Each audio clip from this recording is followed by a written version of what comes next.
Il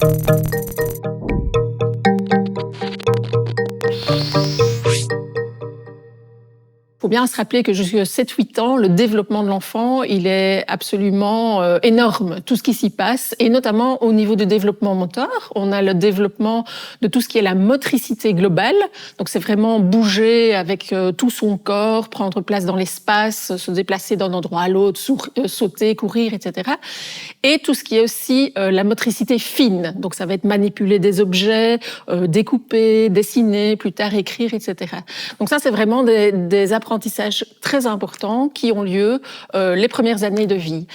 Le problème avec les écrans, c'est assez évident, c'est que le temps d'écran est un temps où l'enfant va être figé, complètement passif, et donc ce corps n'est pas utilisé. Or, tout le développement moteur, c'est réellement un apprentissage. Il doit exercer son corps pour pouvoir acquérir ses capacités.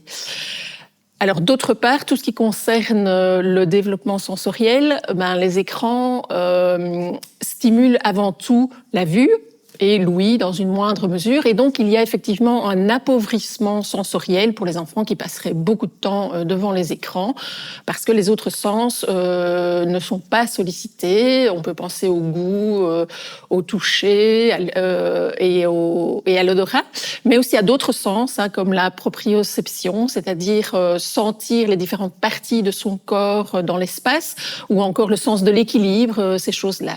Et donc, effectivement, l'enfant n'est pas suffisamment stimulé et nourri dans ces différentes dimensions sensorielles lorsqu'il est devant un écran. Et alors, en termes de concentration, ce qui se passe, c'est que même des courts temps d'exposition aux écrans, devant des dessins animés qui bougent beaucoup, il y a beaucoup de couleurs, de flashs, de bruit, etc., ça va mobiliser avant tout l'attention qu'on appelle l'attention réflexe. Et donc, il va faire attention à tous ces stimuli en continu.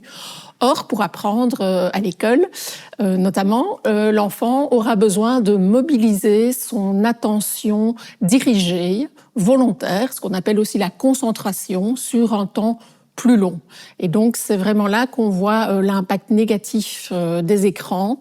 Donc, par exemple, un enfant qui est exposé à un dessin animé le matin, même 10 minutes, un quart d'heure, pourrait mettre jusqu'à 2 à 3 heures avant de récupérer cette capacité à se concentrer sur une tâche.